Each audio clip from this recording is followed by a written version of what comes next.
വളാഞ്ചേരി പ്രവർത്തകരെ പരസ്യമായി ദേഹോപദ്രവം ഏൽപ്പിക്കാൻ ശ്രമിച്ച കൊട്ടാരം സ്വദേശി മഹേഷിനെതിരെ ടീം വളാഞ്ചേരി പ്രവർത്തകർ വളാഞ്ചേരി പോലീസിൽ പരാതി നൽകി.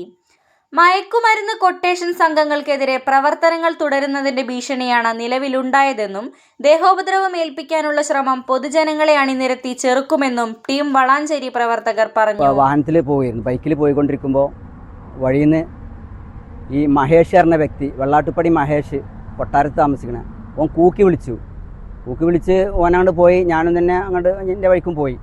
പക്ഷെ അത് കഴിഞ്ഞ് ഇന്നലെ രാത്രി വളാഞ്ചേരി അങ്ങാടിയിൽ നിന്ന് കരിങ്കലത്താണിക്കെന്ന് രാത്രി ഒരു 8:30 മണിക്ക് ഞാൻ മത്സ്യം വാങ്ങുന്നിടത്ത് വന്നിട്ട് കുറേ അസഭ്യം ഒക്കെ പറയുകയും, അങ്ങനെ ഞാൻ വാഹനത്തിൻ്റെ അടുത്തേക്ക് വന്നപ്പോൾ എൻ്റെ കൂടെ നടന്നു വന്നിട്ട് എൻ്റെ വണ്ടി തടഞ്ഞു നിർത്തുകയും, ഇങ്ങനെ കുറേ മോശപ്പെട്ട, എന്താണ് പറയണമെന്ന് അറിഞ്ഞേ, വളരെ മോശപ്പെട്ടിട്ട് ഇജാരാണ് എന്നെ നന്നാക്കാൻ അത് മറ്റേ മറിച്ചത്, പിന്നെ ഞാൻ അങ്ങനെ ആക്കും ഇങ്ങനെ ആക്കും എന്നൊക്കെ പറഞ്ഞു.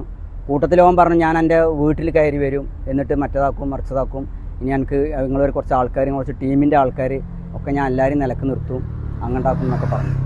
ടീം വളാഞ്ചേരിയുടെ നമ്പറിലേക്ക് ഒരുപാട് ആളുകൾ വിളിച്ചിട്ട് അവരുടെ സങ്കടങ്ങൾ, പ്രത്യേകിച്ചും ഈ ലഹരിക്കടിമപ്പെട്ട ഭർത്താക്കന്മാർ, മക്കൾ, നമുക്കൊരു അത്ഭുതം തോന്നും. ഇത്രത്തോളം ലഹരി മാഫിയ പിടിമുറുക്കി എന്നുള്ളത് നമ്മൾ അറിയുന്നത് ഇത്ര ആളുകളുടെ കരച്ചിൽ കേട്ടിട്ടാണ്. നമ്മൾ ഒരുപാട് ആളുകൾ വീട്ടിൽ പോയിട്ടുണ്ട്, അവർ സംസാരിച്ച് കഴിയുന്ന രീതിയിലുള്ള അവരെ സഹായം ചെയ്ത് കൊടുത്തിട്ടുണ്ട്. പക്ഷേ നമ്മുടെ കയ്യിൽ നിന്ന് പരിധിക്ക് അപ്പുറത്താണ് പല വിഷയങ്ങളും നമ്മൾ തിരിച്ചറിയുന്നുണ്ട്.